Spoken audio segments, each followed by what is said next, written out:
Welcome students. कल हमने आपको आवर एनवायरनमेंट चैप्टर से रिलेटेड कुछ सब टॉपिक्स पे डिस्कशन किए थे,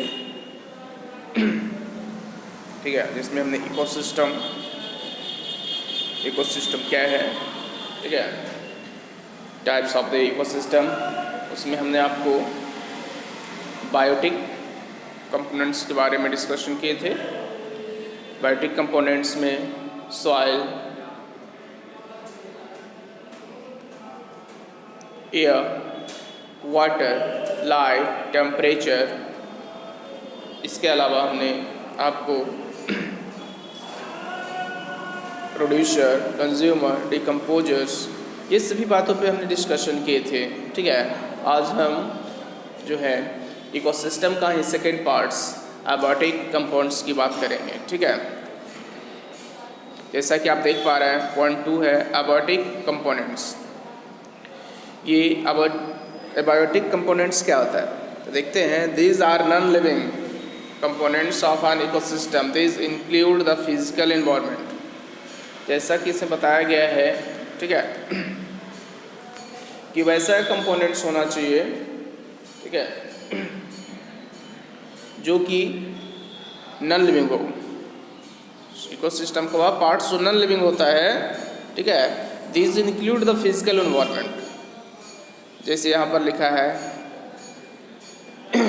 it affect factors like soil, texture, topography, water and air, ठीक है। ये जितने भी यहाँ पर बातें की गई है, ठीक है ना,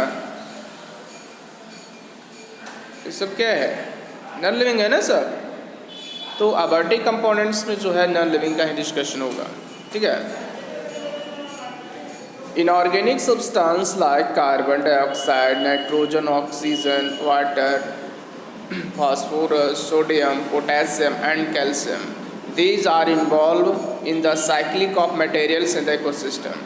अब जितने भी इसमें इनऑर्गेनिक सब्सटेंस है, इनऑर्गेनिक सब्सटेंस आप देख पा रहे हैं यहाँ पर जो है हम इंडिकेट कर देते हैं, carbon dioxide, nitrogen, oxygen, water, phosphorus, sodium, potassium and calcium, ये सब जितने हैं क्या है, ये इनऑर्गेनिक सब्सटेंस है ना, इनऑर्गेनिक कंपाउंड है, ठीक है। तो इनऑर्गेनिक कंपाउंड, तो ये these are involve with the cyclic of material in the ecosystem. और ये सब का जो है हमारे इस इकोसिस्टम में ये सब इस साइक्लिक होता रहता है, ठीक है। और यही सब मिल करके जो है एबायोटिक कंपाउंड्स बनाते हैं। सेकेंड पॉइंट में आप देख पा रहे हैं, organic compound like proteins, carbohydrate and lipids, this largely from the living body and link the abiotic and biotic components। अब यहाँ पर देखते हैं कि एबायोटिक में जो है वह क्लाइमेट फैक्टर्स भी है। क्लाइमेट फैक्टर्स की अगर बात करें, ठीक है,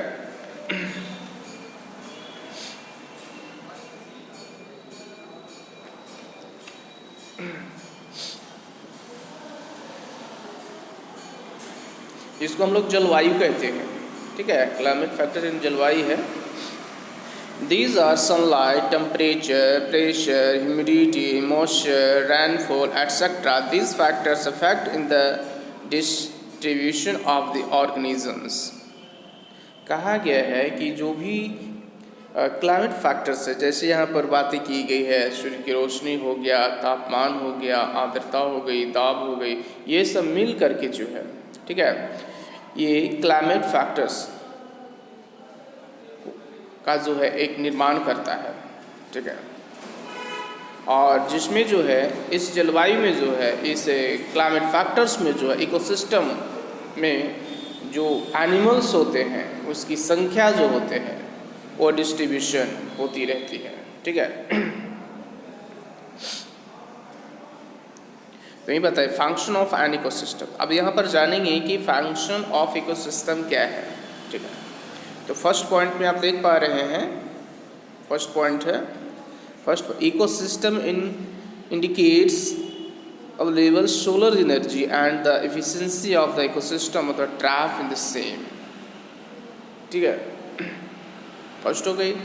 सेकंड है सेकंड देख पा रहा है, it gives information about the available essential minerals and their recycling periods.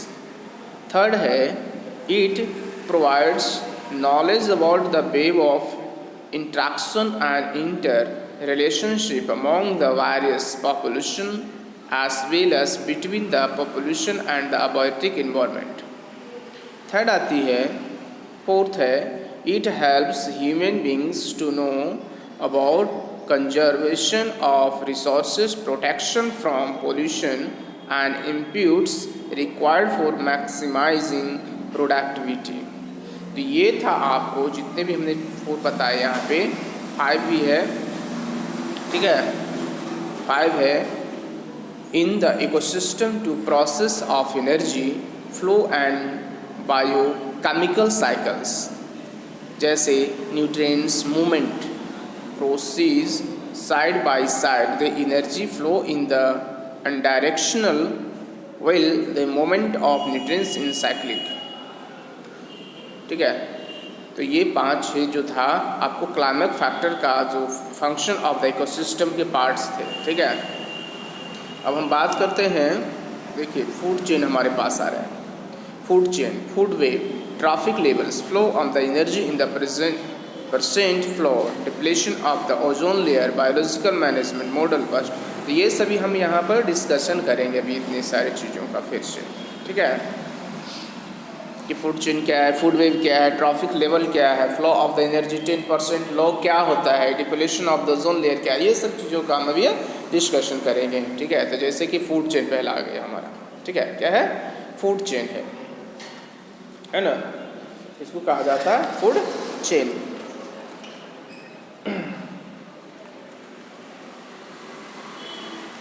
तो the sequence of living organism is the community in which one organism consumes another organism to transfer food energy is called a food chain।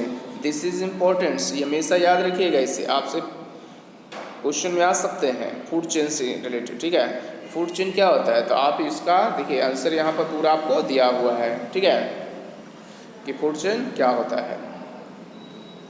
A food chain is directional where transfer for energy take place in only one directional। कहा गया food chain जो होती है एक पथीय होती है, directional होता है। ठीक है, food chain is sequential process which represent who eats whom, or food chain refers to an arrangement of different biotic groups in a sequence of energy transfer। These biotic groups are producer, herbivorous, carnivorous। देखो अभी हमने बताया था कि इसमें जो होता है वो प्राइमरी कंज्यूमर जो है वो सेकेंडरी कंज्यूमर्स का यूज़ करता है। ठीक है, यानी शाकाहारी जंतु जो है, शाकाहारी जंतु को मांसाहारी जंतु किस प्रकार से खाता है। ठीक है, या फिर कह सकते हैं अगर प्राइमरी की बात करते हैं तो कैसे जो है, तो यहाँ पर पूरा डिटेल्स दिया हुआ है जैसे हम बताना चाहते हैं यहाँ पे। फॉर द एग्जांपल्स आप देख पा रहे हैं, T1 ग्रास है। ठीक है, ये क्या है, ग्रास। ग्रास को कौन यूज़ कर रहा है, डियर, T2। ठीक है, डियर को कौन यूज़ कर रहा है, लॉयन यूज़ कर रहा है। ठीक है, उसके बाद नेक्स्ट एग्जांपल हम देखते हैं, example of food chain, simple food chain operating in the grass land और फॉरेस्ट। जैसे ग्रास हो गया, तो ग्रास क्या हो गया, प्रोड्यूसर हो गया। प्रोड्यूसर को यूज़ किया कौन, डियर यूज़ किया, और डियर को कौन यूज़ किया, लॉयन। तो देखो इसमें एक चीज़ है कि प्रोड्यूसर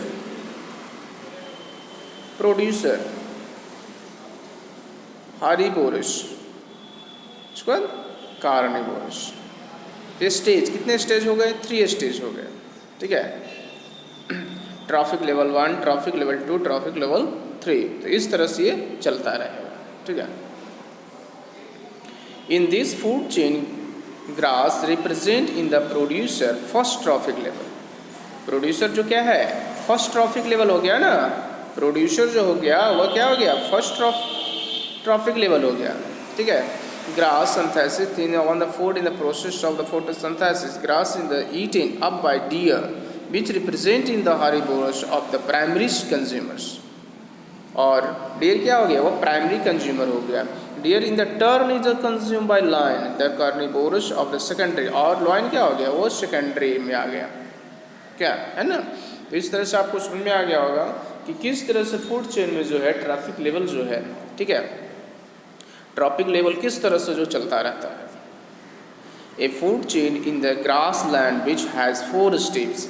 अब 4 स्टेप वाले देखिए इस तरह से रहेंगे। ग्रास हो गया, ग्रास क्या कहलाता है, प्रोड्यूस्ड कहलाता है। इंसेक्ट है जो हार्बीवोरस है, ठीक है। फ्रॉग कार्निवोरस हो गया, फ्रॉग को कौन खा रहा है, ईगल खा रहा है, सेकेंडरी में चला गया। तो इस तरह से हम देखते हैं कि यहाँ पर हमारे कितने 4 लेवल्स पर है, producer, herbivores, carnivorous, secondary carnivorous, ठीक है। Significance of food chain. The study of the food chain helps in understanding food relationship and interactions among in the various organisms in an ecosystem. The food chain transfer energy and materials between various living components of ecosystem. Next है the food chain transfer energy and materials between various living components in an ecosystem or biosphere. उसके बाद third है the food chain give dynamicity to an ecosystem or biosphere. Fourth है the movement of toxic substance like pesticides, herbicides, etc. through food chain can prove very harmful. जैसे कि यहाँ पर fourth में बताया गया कि टॉक्सिक भी मूवमेंट करता है, जिससे क्या है, जैसे में पेस्टिसाइड हो गया, हेर्बिसाइड्स हो गया, तो ये सब जो है one animals transfer to another animal species से पहुँचता है, तो वो उन लोगों के लिए हार्मफुल होता है, वेरी हार्मफुल होता है, ठीक है, बहुत नुकसान करता है। हम बात करते हैं फूड वेव का। क्या है, फूड वेव, ठीक है।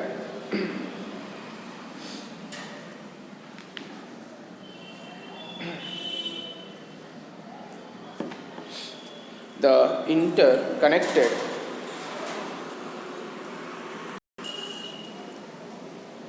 food web. The interconnected food chain operating in an ecosystem which established in the network of relationship between various species are called a food web. देखो इसमें बताया गया है कि फूड वेब है क्या पे, बहुत सिंपल सी बातें आती है कि फूड वेब में है वह आहार जाल को कहा गया है, जो एक नेटवर्क की तरफ फैला हुआ होता है, ठीक है।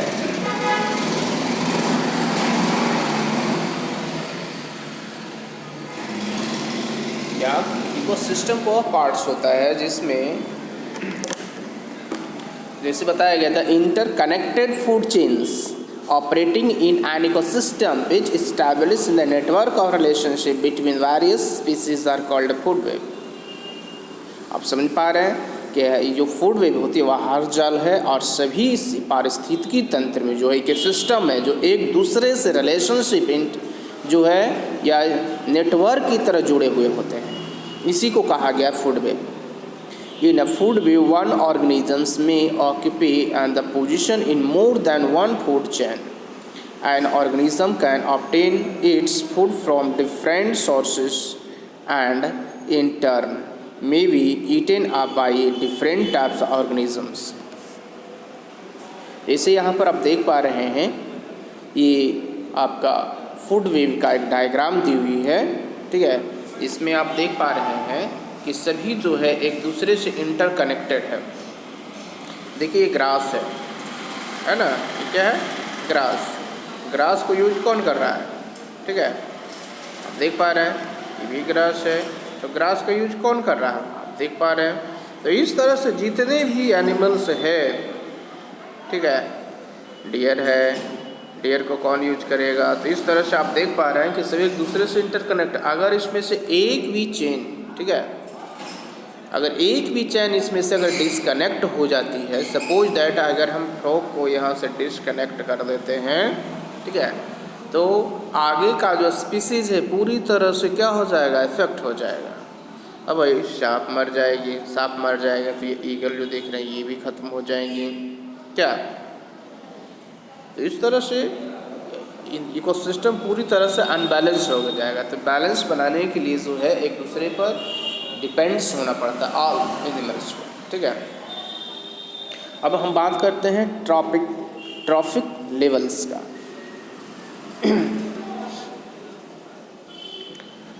These various steps in the food chain at which the transfer of food or energy take place is called trophic levels.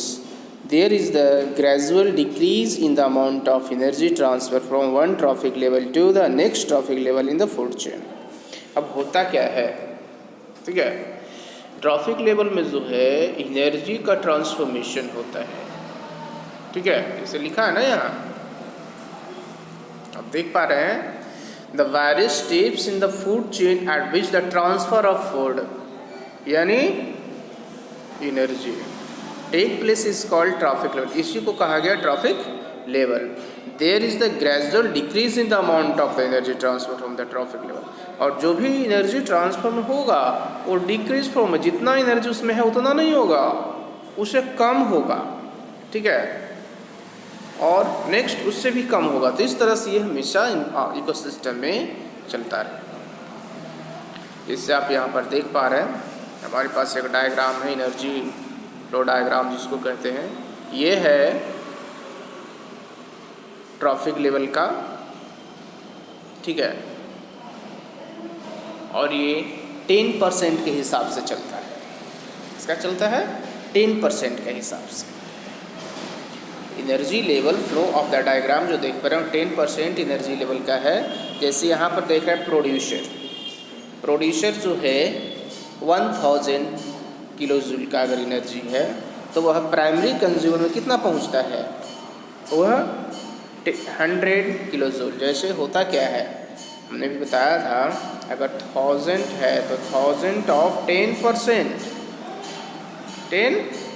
तो कितना हो जाएगा, 100 होगा ना, कितना होगा, और 100 का जो है 10% है ना, 10% करिए तो कितना हो जाएगा, 10 हो जाएगा, ठीक है।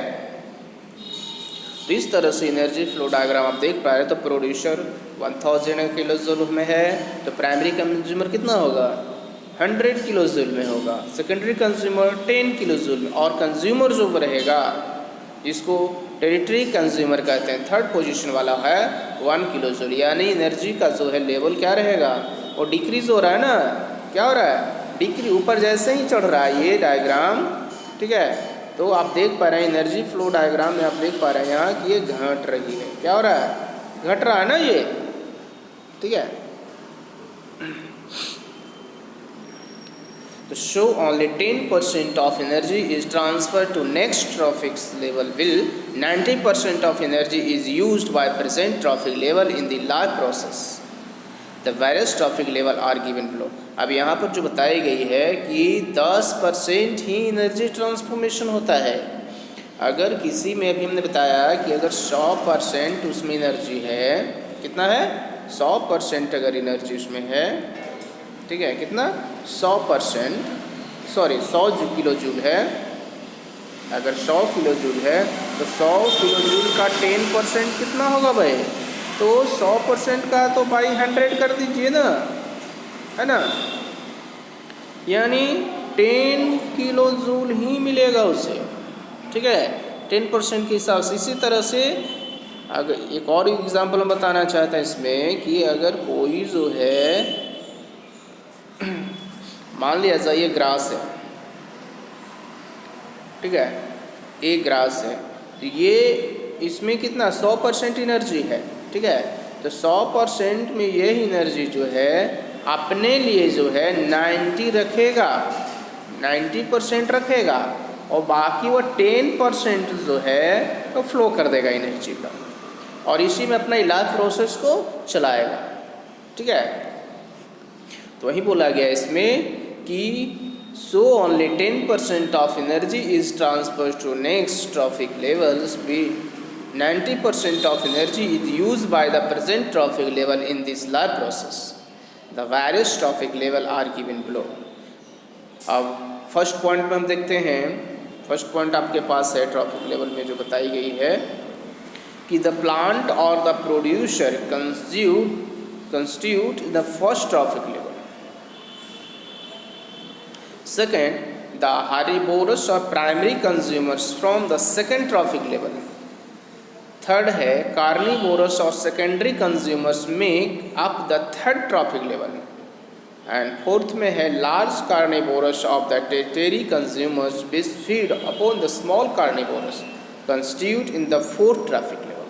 ठीक है, तो इस तरह से हम देखें कि किस तरह से जो है फ्लो होता है एनर्जी का। नेक्स्ट टॉपिक हमारे पास आ रहा है flow open energy, flow open energy का। ठीक है, energy is used and conveyed from one trophic level to another in the food chain. हमारे फूड चेन में जो है एक ट्रॉफिक लेवल से जो है दूसरे ट्रॉफिक लेवल में जो है एनर्जी का क्या होता रहता है, ट्रांसफॉर्मेशन होता रहता है। This is called flow of energy, इसी को कहा गया है flow of energy. Green plants capture about 1% of the solar energy inside one on the earth through in the biochemical process of photosynthesis. A part of this transferred energy is used by plant in the performing their metabolic activities, and some energy is released as heat into the atmosphere. The remaining energy is chemical energy stored in the plants as carbohydrates. When plants are eaten up by herbivores, the chemical energy stored in the plants is transferred to these animals. These animals, herbivores, utilize some of this energy for metabolic activities. Some energy is released as heat and the remaining energy is stored. The process of energy transfer is similarly repeated with the carnivorous and so on.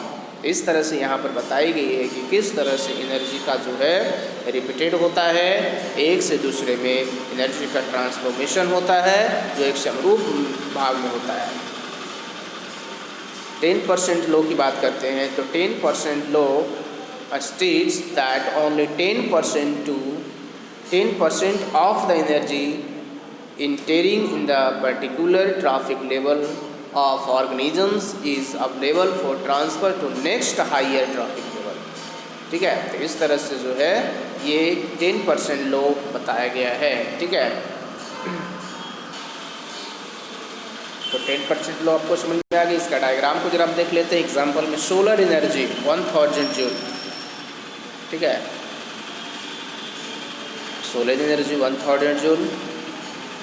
इसके बाद है 100 joule plant, तो 10% of 1 joule, deer of the 10% 0.1 joule, lion. तो इस तरह से जो है आपका ट्रांसफॉर्मेशन होता रहता है एनर्जी का।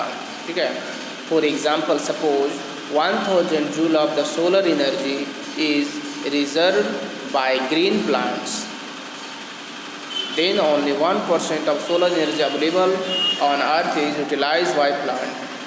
जो सोलर एनर्जी होता है वह 1% ही सोलर एनर्जी का यूज़ जो है हमारी अर्थ जो है यूज़ करता है ग्रीन प्लांट के लिए।